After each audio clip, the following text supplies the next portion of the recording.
আসসালামু আলাইকুম, কেমন আছেন সবাই? আশা করি সবাই ভালো আছেন।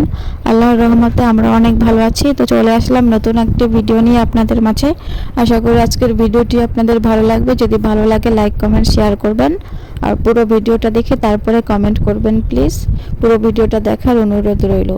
তো আমি আজকে একটা নতুন রেসিপি নিয়ে চলে আসছি। এটা কার এলাকায় কী নামে বলে আমাকে কমেন্টে জানাতে পারেন। এটাকে আমরা মেটে আলু বলে থাকি। এটা মেটে আলু। তো এটাকে আমি আজকে গরুর মাংস দিয়ে রান্না করব। আলুটা খেতে খুবই সুস্বাদু। এটা অনেক বড় হয়, মাটির নিচে অনেক বছর পরে এটা উঠানো যায়। তো দেখুন আলুটা আমি কেটে ধুয়ে পরিষ্কার করে নিয়েছি ভালোভাবে। দেখুন গোলাপি কালার হয়েছে ভিতরে, আলুটা অনেক সুন্দর। তো ভালোভাবে পরিষ্কার করে নিয়েছি। এখন আমি রান্নাটা বসিয়ে দিব। এই যে আমি তেলের মধ্যে পেঁয়াজ ভেজে এতে গরম মশলা, গোটা গরম মশলা দিয়ে দিলাম, তারপর আদা রসুন বাটা দিয়ে দিলাম। এখন এটা ভালোভাবে একটু ভেজে নিয়ে আমি হালকা পানি অ্যাড করে দিব। এই যে একটু পানি দিয়ে দিলাম। এখন আমি মরিচের গুঁড়া আর হলুদের গুঁড়া দিয়ে দিচ্ছি। এই যে দিয়ে দিলাম মরিচ হলুদের গুঁড়া। এখন ভালোভাবে আমি একটু তেলের মধ্যে ভেজে নিচ্ছি। জিরা ধনিয়ার গুঁড়াও অ্যাড করে দিয়েছি। এখন ভালোভাবে মশলাটা আমি তেলের মধ্যে ভেজে কষিয়ে নেব।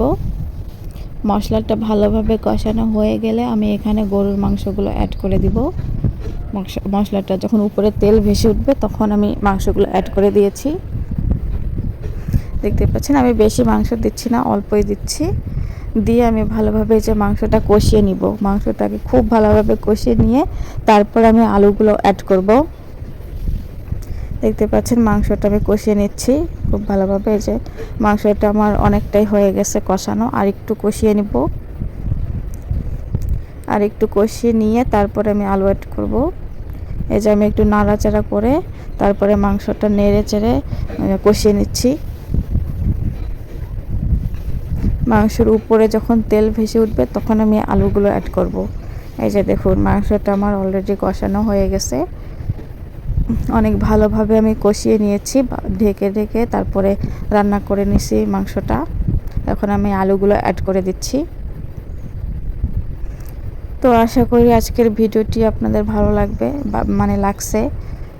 এখন আমি আলুগুলো ভালোভাবে কষিয়ে নেব মাংসের সাথে। কষানো হয়ে গেলে তারপরে ঝোলের পানি অ্যাড করব। তো আশা করি আজকের ভিডিওটি আপনাদের ভালো লাগছে। যদি ভালো লাগে লাইক কমেন্ট শেয়ার করবেন। যে আমি ঝোলের পানি অ্যাড করে দিচ্ছি। আমার রান্নাটা এখন হয়ে গেছে। এখন জিরা ধনিয়ার গুঁড়া দিয়ে এখন আমি তরকারিটা নামাই নিব। তো ভালো থাকবেন সবাই। আল্লাহ হাফেজ।